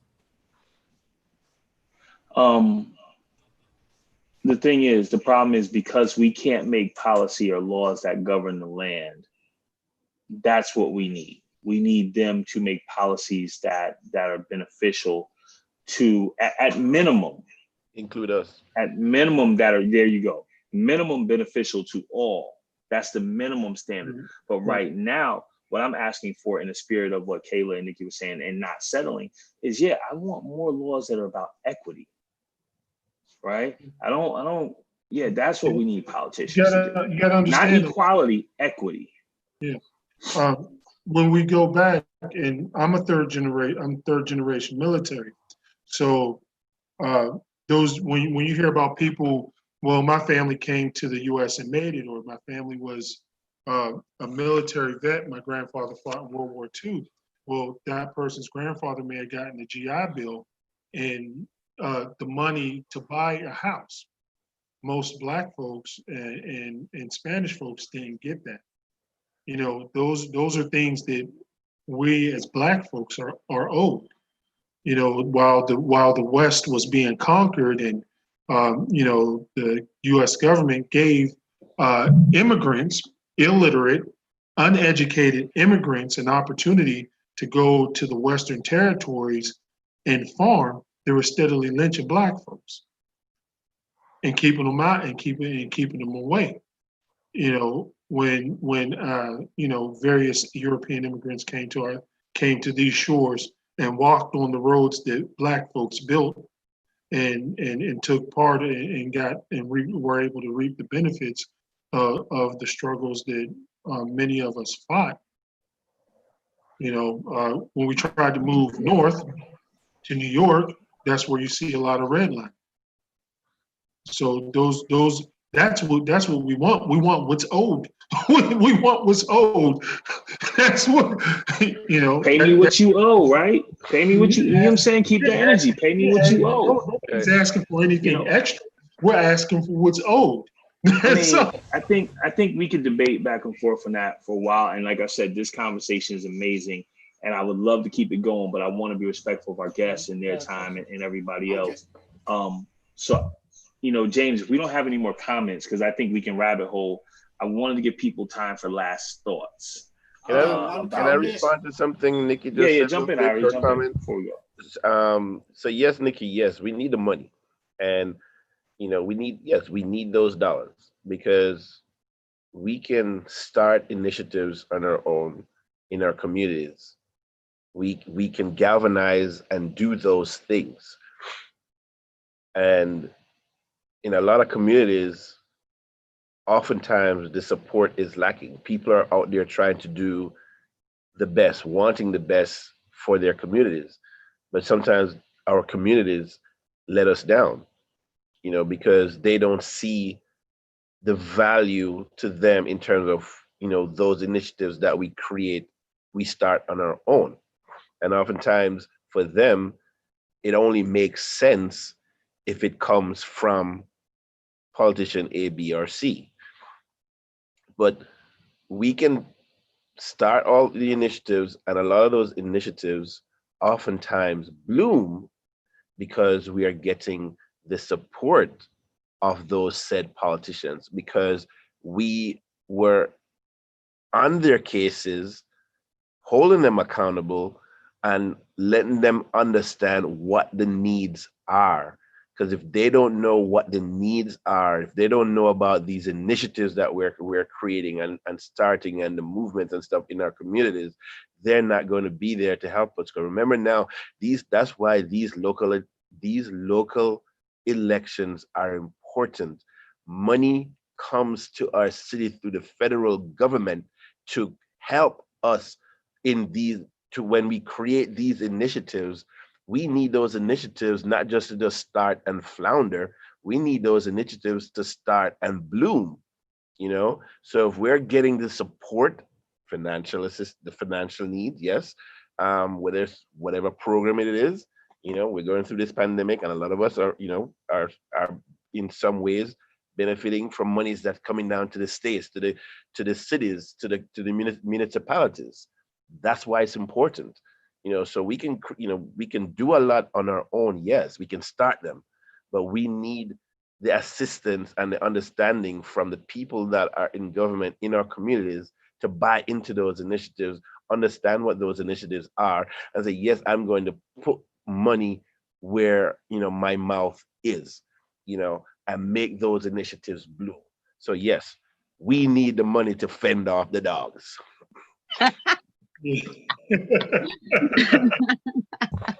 Well, Ari, that sounds like you're talking about equity. Aren't we always talking about equity, goddammit? Yes. Yes. Yes. That's it. I just wanted to reiterate it. We ain't asking for extra. We just trying to get. That's like. We just want to be on the same page, damn it. And that's why I'm finna say this comment, and then Chad, this comment is gonna have to be taken up next week. Let's go. But the comment again, Detron Mr. Peoples, asks that the policies of the past explains why we're playing catch up. But what stops us from from acquiring equity now. We spent 1.3 billion, but have less than 2,000 net worth. Let me answer that real quick because that's we want to leave that on to next week. oh. You just gonna tease us with it. I'm teasing this because I'm putting it out there because he keep commenting. I'm gonna say Mr. Peoples. We need to get him on the show. Mr. Peoples. I was gonna say that Mr. Peoples might need to be a guest on the show because that's. I just check your inbox, D-Tron. I just messaged you. There you go. Come on with it. That's what I'm talking about. Yeah, folks, this is deep, man. Sorry, go ahead, Jay. No, I'm just saying because he happens to be a friend. That's why I was like, check your inbox. This is deep, man. And there's so much to it, and y'all are dropping gems, yo. And I think Ari, I think you did transition for us, even though you wasn't trying to. Come on, man. Give us your last thoughts, people. You know how we do. Send us out on a bang. This is the highlight reel. So pack in all, tie in what you felt throughout this conversation and leave it on the table right here, y'all. Give people, this is your soundbite, man. Couple minutes each. Let's wrap it up. Anybody can kick it off and go. Well, since we got ladies in here, we're going to let the ladies go first. Oh, I wasn't trying to put them on the spot, but okay, we can. Hey, I'm putting them on the spot. I guess I was like, give them time to hear somebody else. We manageable like that, son. We manageable like that. Okay, But I guess I'll go first. I guess I don't know. I don't want it to make it seem like I'm super like against like voting or whatever have you. I do understand the role that stuff like that does play within our communities, because there are certain things that we don't necessarily have the power to do, and we do need people in certain places to put in certain things in motion for us, and I totally understand that. My thing is, I just needed to be somebody I can trust, period. I need my energy to be pumping when I see that person. I need butterflies. Like, I need to know and trust and believe that if I'm gonna put the groundwork in for this person, then I need to know that what you're saying is real and your intentions are real, and that's just it for me at the end of the day. Like, it's just all about someone who's coming in with nothing but good and positive intentions. And that's it. You know what I mean? That's just what I need to feel to be able to put someone in a certain position to be able to run, whatever I got going on. You know what I mean? I need to know that, you good peoples. You know what I mean? If I see you on the street, it's nothing but love. You know what I mean? Nothing, don't be too uptight too, I need to know it's somebody that's good people. So that's just what I'll say. I'm voting for Nikki. Let me tell you something. Don't feel me because I'll be. I'm voting for Nikki 2024. Give us some butterflies, Nikki. Give us some butterflies. All right. So since James started with the ladies, who's up next? Kayla, Kirsten, who wants to take it next? Black people, we're promising, we're powerful, we're optimistic, we're all of those things. We're superheroes, but we have to come together to be a whole team. We can't be over here, we can't be over there. We have to be one in order to get stuff done. If we're always separated and she over there, they over there, we're never going to get anything done. We're gonna go through the same thing. I'm 21 and we've been doing the same thing 21 years ago. I'm not trying to have, people before me go through the same thing 20 years from now. It's time for us to start putting things in place. And only time it will be put in place, Black women, we over everything, period.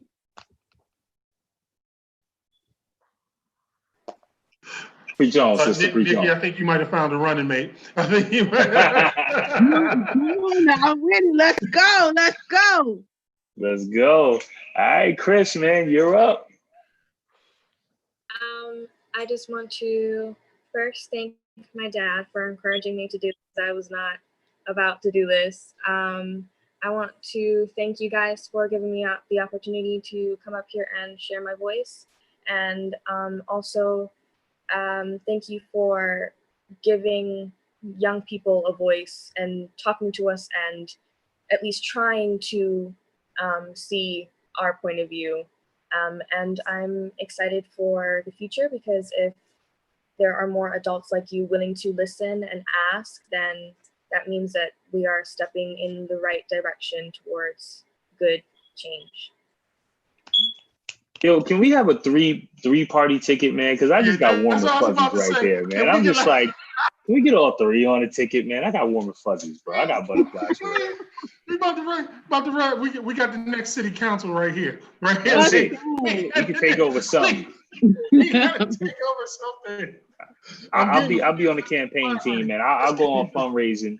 You know what I'm saying? Like whatever we gotta do. Let's go. All right, so fellas, man, we got three people. Let's take us out. James, Ari, Rashad, any of y'all go first, man. I'm gonna try to do my best to be quick. Oh boy. Again, dude, it's good. Yo, it's a good time. Like I said, it's a good time to be black, man. To be proud of our history, how far we've come, and also to recognize how much further we have to go. I think it's wonderful that we have folks on here that realize that the struggle's not over. This is just a continuation. So no matter whether that's like going out and voting or just being active in the community, you know what I'm saying, to try to stabilize that now no better time than now. Tomorrow is today. So we just got to keep pressing forward. Ooh. He did that. He was brief and concise. Brief, yes, I know. Yeah, maybe I'm gonna be a Rashad now. No, I'm just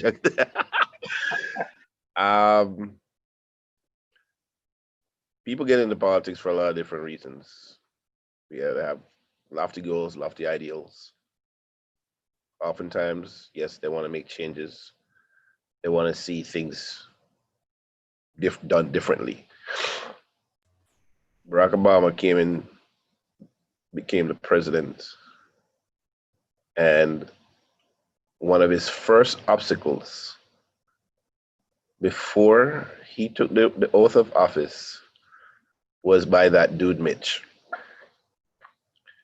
I'm going to do in everything that I have in my power to make him a one-term president. And that's all I'm going to say about that. That's all I'm going to say about that. Voter suppression is very real. And for those people who don't believe it is, they need to go talk to the people who can't vote, felons, that got their rights reinstated, but, it's being suppressed by the powers that be, voting booths that are being closed, college students that can't vote where they are, everything that's being done right now. We have to understand that it's very real, and maybe people need to go out. Maybe we'll probably see more protesting for different things before this election, comes about in November 3rd, because those voices need to be heard. If we're protesting about, police brutality and everything, well, now we need to protest about, voter suppression. We need to come out en masse and, let people understand that this bloody thing is real. People want to have their votes counted. People want to vote. That's it. People want to vote, and to tell them that they can't vote because their polling station that was running 2 weeks ago is no longer available for no obvious reason but just to limit the vote in a certain area. Gerrymandering, redlining, all kind of madness. These things are very real. for young people, I think we hear, I think we try to listen. I know I do. Um, and I think more of those voices, we need the, platforms where those voices are not just channeled within your circle, but those voices come are able to move beyond those circles, and tap into the ears of of other generations, and to have the discourse where everybody can sit and listen, to all the opinions, and not really try to tear anybody down. Because, like it or not, every change in this country that I've seen comes from the voice of the youth, comes from the actions of young people. And if we're talking about voter suppression, the people who are fighting against that and voters' rights and all that good stuff were young people. Case in point, Representative John Lewis and everybody else, Martin Luther King, all these people, they were young people, you know. So we need y'all to bring that fight, but we all need to understand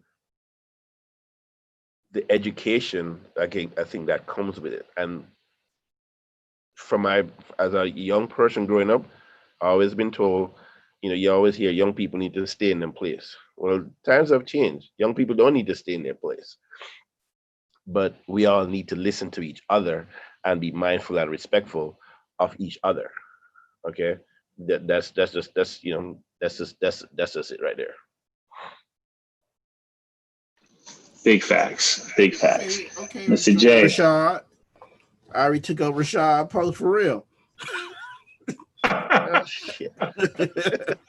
What I'm gonna say is, first off, know your history, learn your history, so we won't repeat the history. And the next thing I want to say, if you have the ability and the right to vote, go vote. Next week, we everybody that can vote needs to vote, because we have ladies If and you're in the state of gentlemen. Florida, Yeah, that we have ladies and gentlemen that's out here that want to vote but don't have the right to vote. And if you don't want to vote for them, vote for yourself, vote for them, because they need their voices heard just like you need your voices heard. And that's all I have to say. Wow, that's a great point, James. There are a lot of people that can't. And yes, we should be, say put your voice up for them. Um, what I wanted to leave us with was just a little more perspective, right? Like history is always told from a male's perspective. The name is literally his story. Now, as Black people, we always talk about his story in terms of it being a white male perspective, which is overwhelmingly what it is. But I think as Black men, we even often forget about how much our Black women have done, from literally feeding, the whole plantation to literally breastfeeding the white master's children, to Harriet, right? I mean, to Rosa Parks, to the support of the lunch counter protests and the young people. Who do you think when these young people were starting stuff, they go back home, who do you think gave them that energy to keep going? It was their mama who said, boy, you go out there and fight, or girl, you go out there and fight, right? This is Black women that have been behind us men, and they've been behind these movements in every way. If we talked about the money that the women, Black women in churches raised for the civil rights movements, if we talk about the fact that history has truly forgotten them, I mean, I say that because going forward, my guy Leo said this to me. He's like, listen, I'm going for Black women and everything. He's like, they got the answer, man. A Black grandma was the neighborhood's grandma in any community, and any child that wanted to come by the house, the Black grandma got you. She ain't care. Come on, baby, I got you. That has been said so much because it's true. And I think it's time for us as men to stand up and support more Black women, because they've stood up and supported us forever. And we've had a lot of time to do it. And now it's our time to show them how to use their voice. And just like we're telling our white counterparts that they have to physically do more to help us, we as Black men have to physically do more to help our Black women. And that's what I want to say, man, because they got the answer. So with that being said, guys, I'll give you a second if you don't want to say anything else, but I'm just going to outro real quick. This has been another episode of The Bridge. This is where it's barbershop talk at its finest. It's a Black male conversation, but as you see, we give a lot of love to our sisters. We're here to give you a perspective that you're not going to get on mainstream media anywhere else, and we're here to give you historical context. We're also here to give you a lot of laughs. Some of the stuff we say is amazing. Some of the stuff we say could be questionable. That is for you to decide. We're just putting it out there for you in a non-traditional point of view. So we hope that you tune in every week, every Tuesday night, 9 p.m. on Your Plugged In. This is going to be Facebook. This is going to be Twitch. This is going to be YouTube Live. We are here for you, and this is The Bridge. I got something real quick to say. It's a piece of advice I gave to Quinn. He's actually running for state rep now. No, state or state senator. He was rep before, and I said to him, our elders are important, and they tell magnificent stories. But one of the things that we have not done is being able to record those stories. And that's as simple as when they're spitting gems, at the barbecue, at Thanksgiving, and your family continue to have a matriarch or whatever in the family, mom or dad, to record those stories that they're telling, stories of their past, so that we, as the generations coming down, can have those stories for not just for posterity, but to learn from. Because when we're gone, those stories die. So we need to make that we're recording, the people that mean much to us, record their voices, record their thoughts, so that we can learn from them. I got a question. When we gonna put together this campaign ticket? I think we got a chance. Absolutely. I think we got a chance. At least get somebody, what I'm saying? We get a little mentorship. I know somebody got to connect with somebody sitting in council right now. We can go ahead and start the training process and make it happen. You know what I'm saying? It's definitely possible.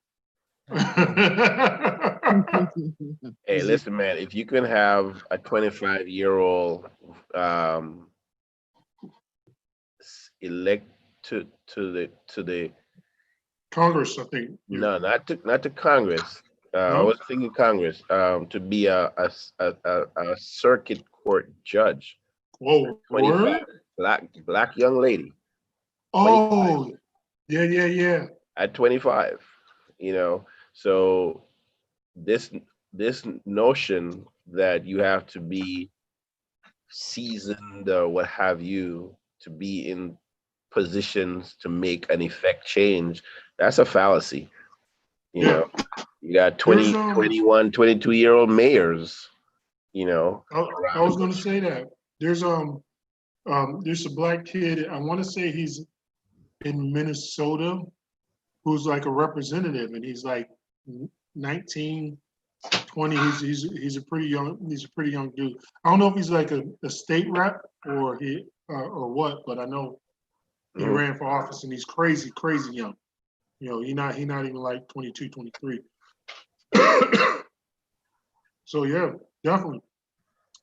Nikki, you gonna have to work out which one of y'all is gonna head the ticket, but I got you. I even campaigned for you. I'm willing to head it. I'm willing to be the head. I'm willing. You know what I'm saying? We just need people in office. Absolutely. All right, fellas, this concludes this week episode of The Bridge. All Catch right. us same time next week, every Tuesday night. We are The Bridge. All right, family. One. Bye.